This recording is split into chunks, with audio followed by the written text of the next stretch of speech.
Assalamualaikum and greetings from Brunei Darussalam. This is a presentation for a collaborative study entitled Teaching and Learning Insights During COVID-19 from Teachers in Indonesia and Brunei Darussalam. I am Dr. Masitah Shahrill, a teacher educator from the Sultan Hassanal Bolkiah Institute of Education, Universiti Brunei Darussalam.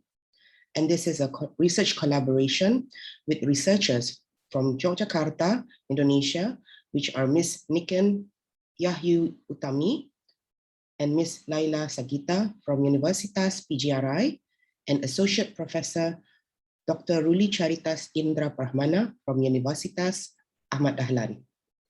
Meanwhile, from Brunei Darussalam are myself, Mrs. Siti Khadizah Haji Abdullah, and Mrs. Hajah Noorizan, BPKDP Haji Abdul Wahid.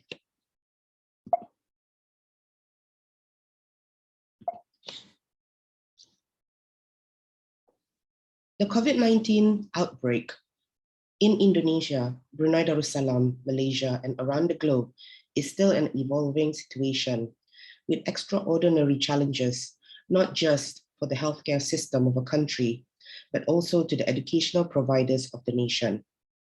Similar to other sectors, the educational sectors are also currently experiencing rapid and sudden changes in the options given as to how the teachers are teaching and how the students are learning.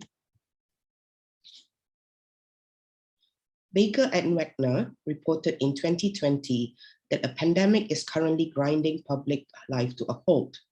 Students and schools and universities are closed in many countries. Conferences are cancelled or postponed.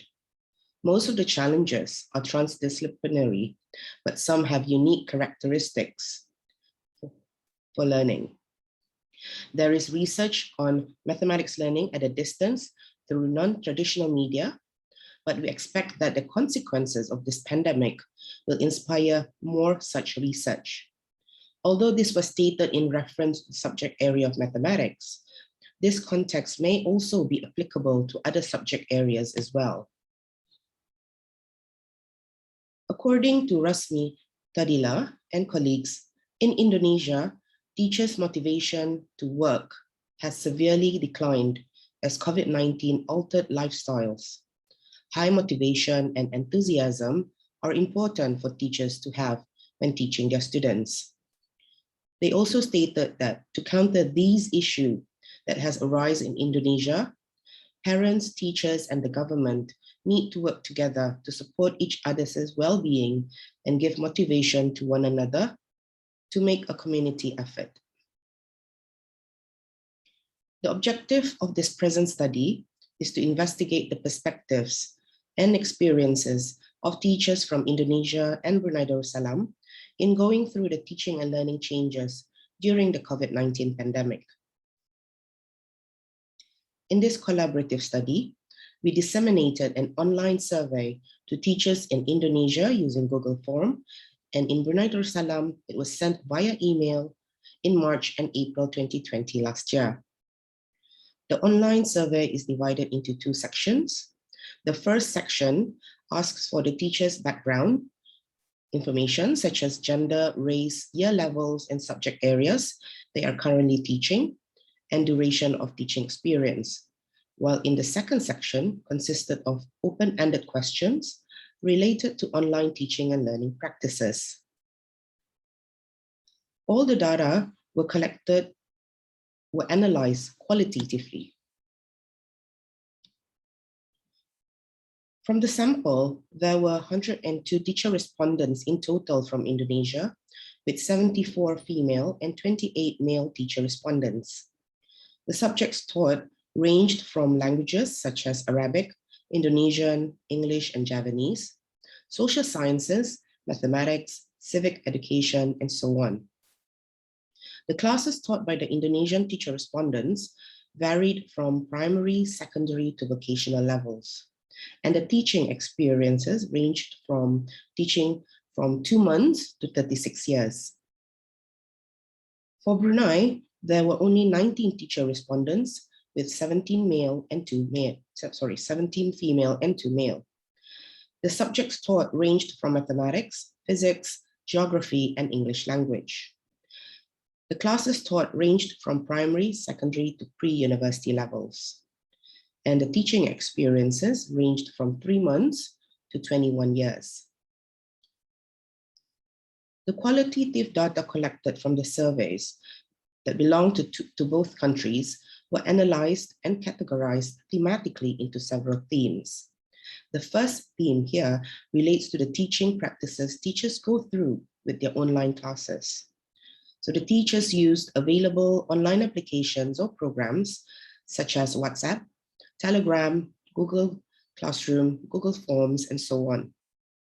They also used a variety of teaching delivery media, such as learning videos, online tests, simple assignments or projects, quizzes, evaluations, and so forth.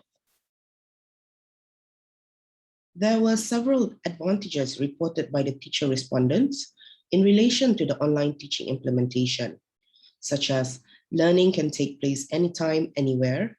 Teachers can utilize and develop learning with IT. Students are more creative and independent in learning. Flexible time and place. Learning methods are more varied with various media. Pique students' interest and motivate them to learn.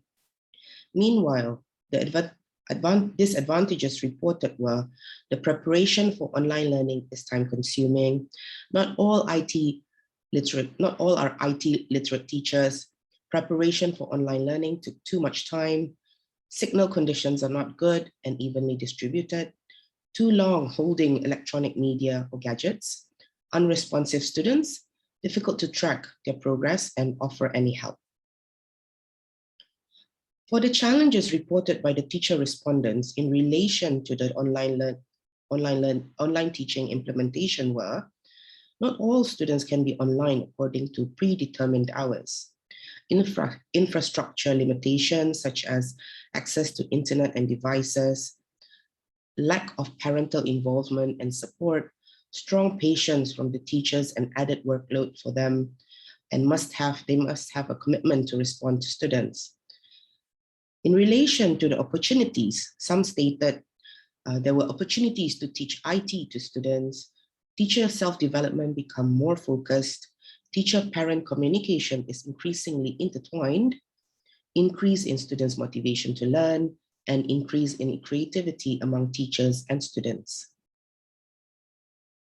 The general findings from both countries mainly showed similarities in the teachers' online teaching practices, especially in the usage of chosen online platforms, the challenges faced during implementation, such as internet connectivity, and the teachers' views regarding their students' mindset and attitude towards learning online.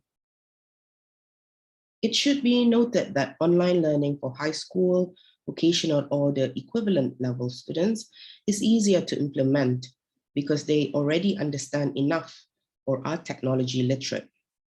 Some students said that they also need direct teacher explanations because direct interaction will create a fun and truly lively learning atmosphere.